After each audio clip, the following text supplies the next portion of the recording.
Hello, everybody. My name is Michelle Ganella, and I'm with Refeather Your Nest out of our New Jersey office. And I have with me Karen Casella from New Jersey as well, and Susan Hayes is joining us from Florida. Hi. So we're here to kick off our web series where we answer your questions about all things design. We had such a wonderful response to our query that we decided to break it down into segments. And this week we will be focusing on smaller spaces. So I'm going to be kicking it off. And the question that I received that I'm answering is, can you please provide us some tips on how to optimize storage in a small city apartment? So I'm going to tackle this question by breaking it down into the spaces. Typically in a small city apartment, you have 3 rooms, basically. You'll have a living room that also has a kitchen near it.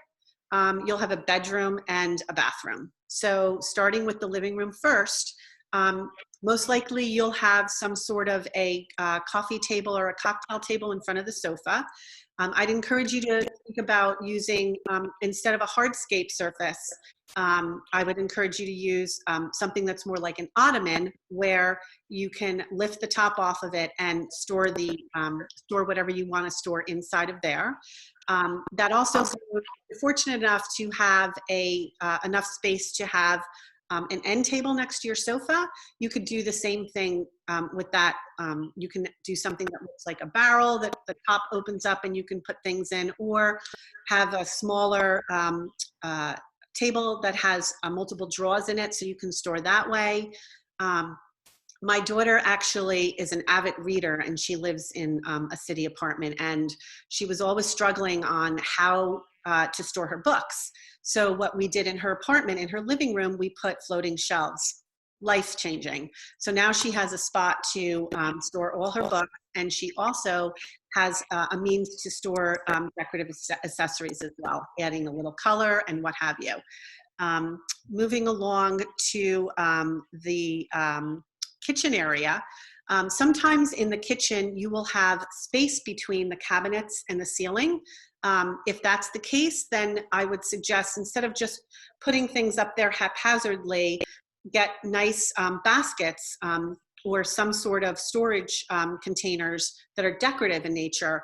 And you can add a pop of color by adding that in there. And also it can keep smaller things much neater because it'll be tucked away and you won't see it. The next space we can talk about is the bedroom. The biggest piece in a bedroom would be your bed. I would suggest you look for a bed that has drawers that are on rollers so that you can store things underneath your bed in those roller drawers, making it very easy to get to. Another idea is most people like to have a TV in their bedroom, and they'll have a TV sitting on top of their dresser. Instead of doing that, I would encourage you to look into using a TV console that has an automated lift in it. So that you'll have a remote for that. You push the button, the console opens up at the top, the TV pops up from the console, and you can view your TV and it's at the foot of your bed. Now, if you do something like that, the TV has to be newer in nature, only because the depth of these consoles are on the smaller side, which kind of helps with the small city apartment.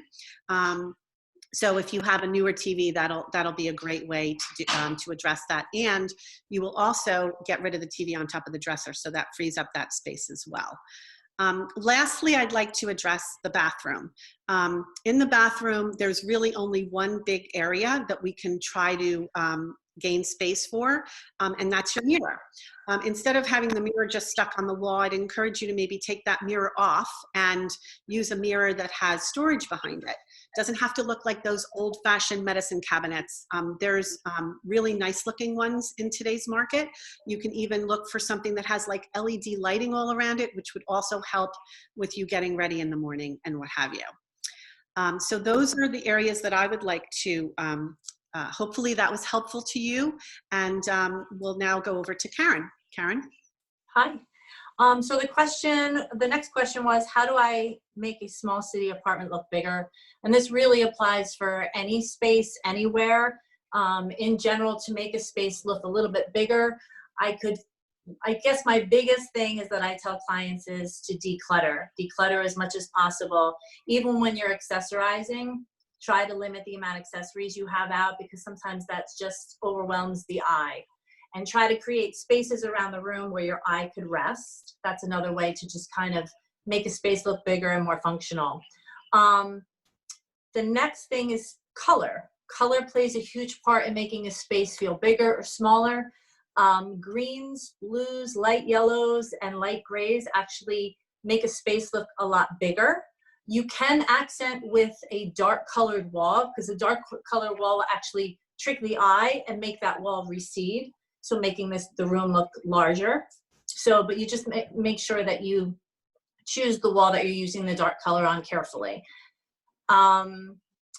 Mirrors are a great way to add space and dimension.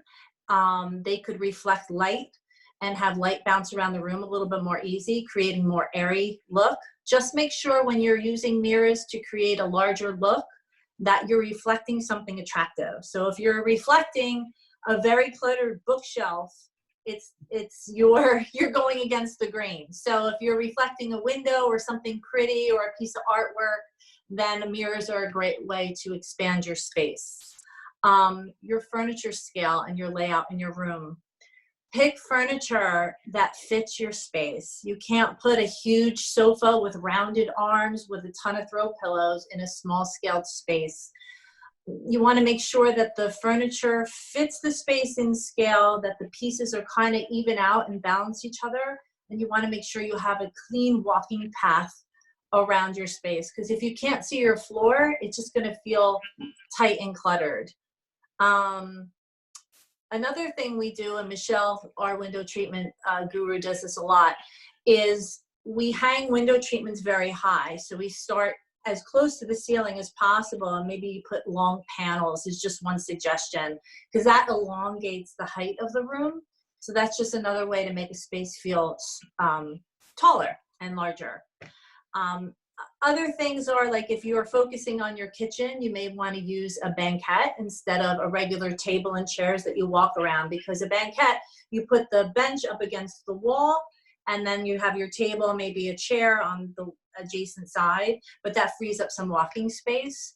And in a bedroom, there are now wall-mounted side tables with the draw. And so you can use that to kind of make it look lighter and more airy. So there's different little tricks that you can do to make the space look larger and lighter. I hope that answered their question. Does anybody else want to add anything to that? No, that's great. Thank you. And now Susan. Okay. I'm going to address the question today of what are the best organizational pieces for your pantry and closets. And this is very important if you're listening from Florida, or even what we're talking about today is small spaces, because we're really limited on storage space, and there's ways to increase. You want to maximize your closet space as much as you can, and your pantry space. So the top picks that I found for pantry closet organization is the first thing: invest in great clear containers of different sizes, and purchase a labeler or some type of labels to mark those containers with.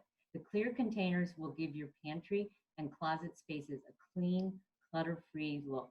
And you want to group like things together and place the labels on each container so that you, and most importantly, other people that live in the house, know what is there and where they should go back to when they take something out or they're stocking the shelves. As we all know, that's usually one person is involved in the grocery shopping and all that. So to keep it organized longer time, if you have labels, that will really help, and it'll keep it clutter-free. Bins and boxes and baskets especially are the quickest way to achieve that order in both your pantry and closets. You want to place items that you rarely use in boxes and bins up at the top of your closet. Like maybe you have some winter clothes in the spring that you don't need.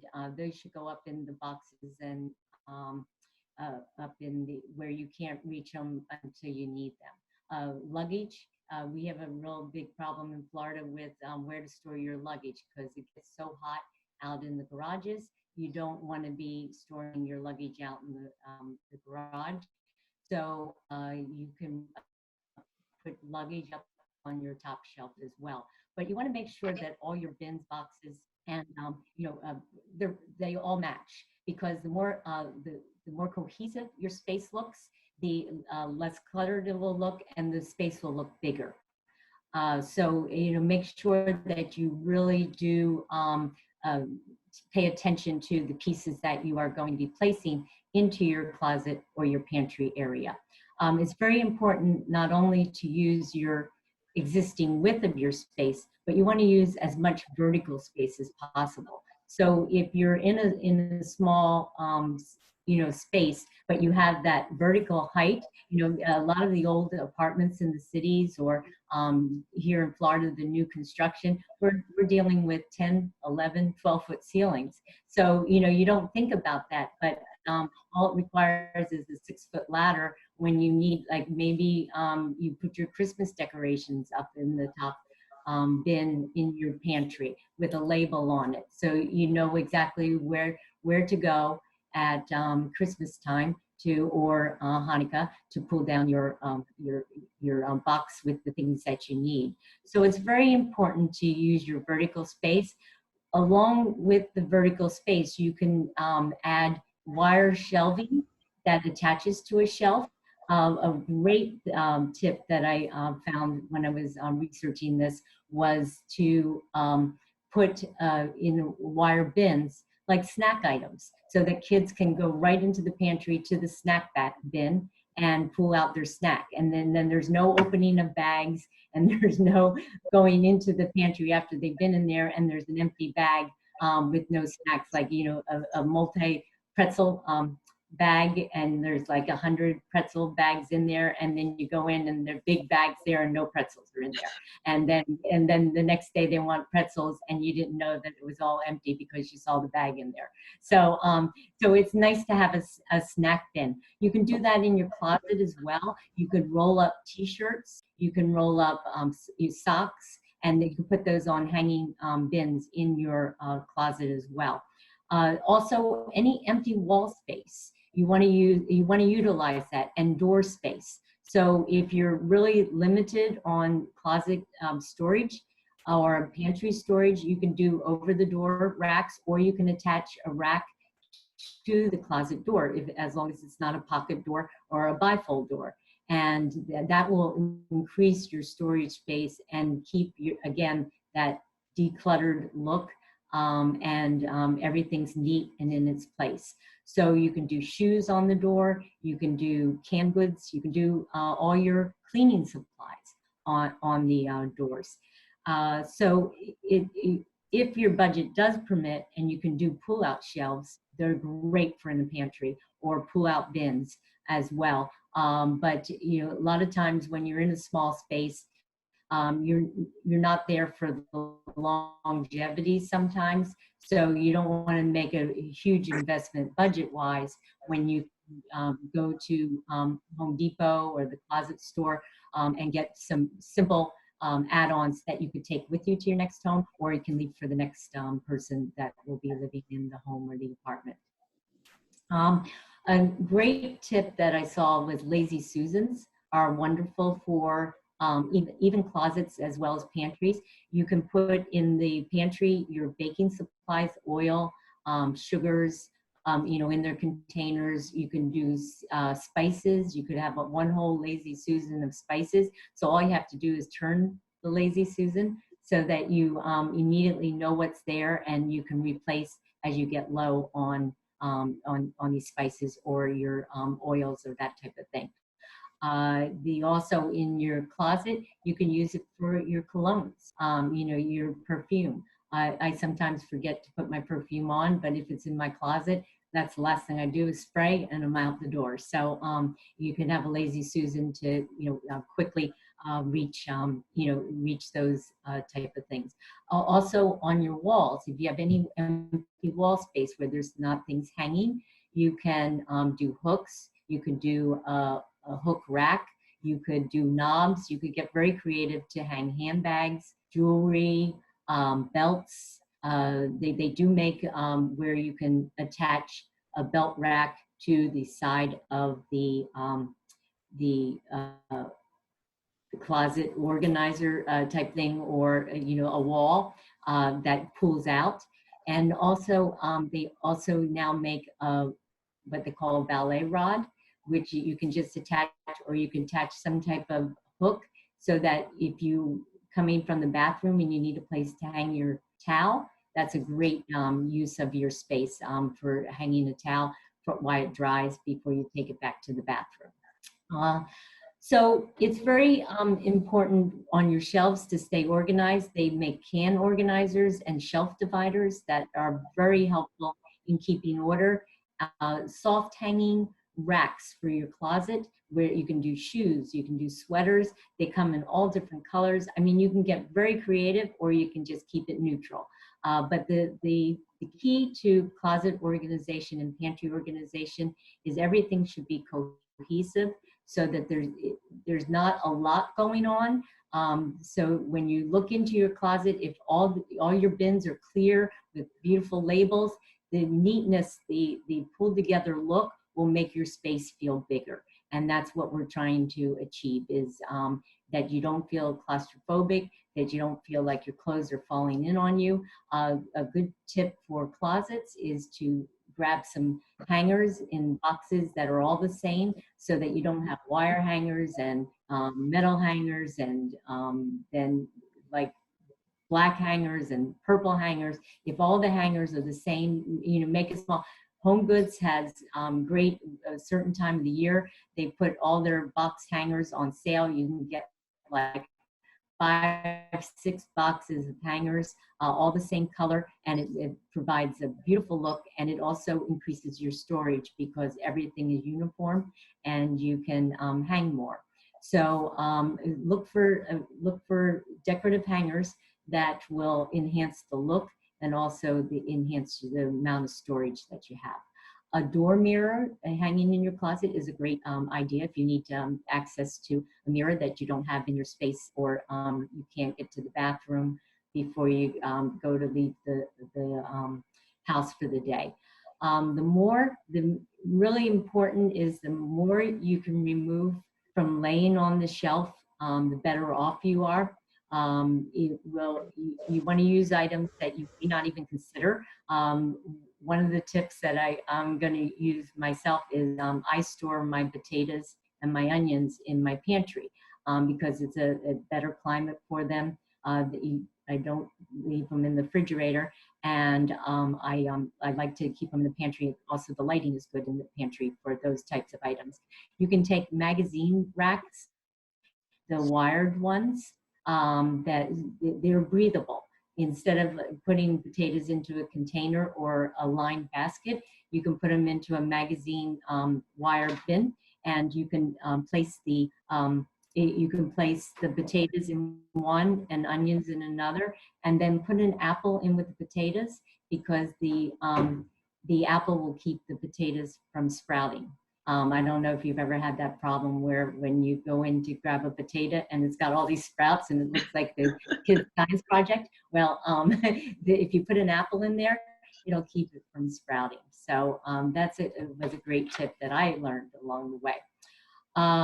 We also, in your closet, you want to, like I said, make sure that you get that uniform look as well in your closet, and come up with different types of storage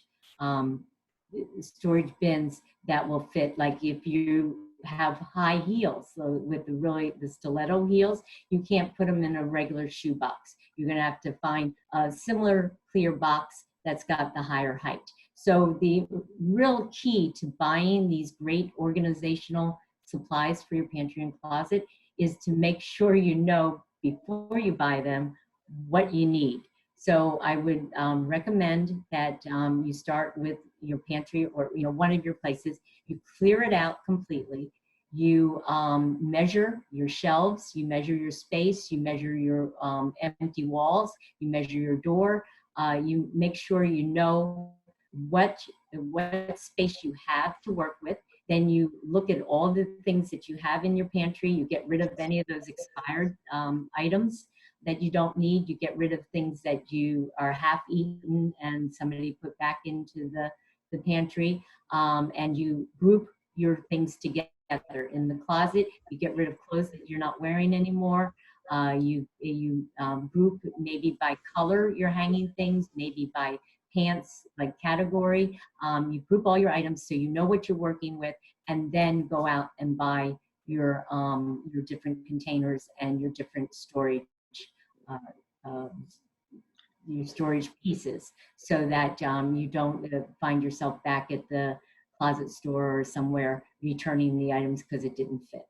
And so with that said, you want to just make sure that everything has a place in your pantry and your closet. And when you walk in there after it's been organized, you'll be, that's one less thing you have to worry about every day. And it'll be a nice thing to walk into your closet and know where something is, and as you're trying to rush out the door. So I hope you enjoyed these tips. I'm going to try a few myself, and after looking at my closet, I realized it's probably that time of the year to apply some of these things. And I've got plenty of time to do it too. Yeah, right. I've got all these things. I just have to reorganize it, and the key I'm going to do is using the labels. Awesome. Okay, so so thanks so much everybody for joining us this week. I'm going to ask you to be sure to check out our YouTube channel and subscribe, because we will be posting new videos and answering more questions next week. So remember, it's time to renew, refresh, refeather your nest. Thank you. Bye. Bye.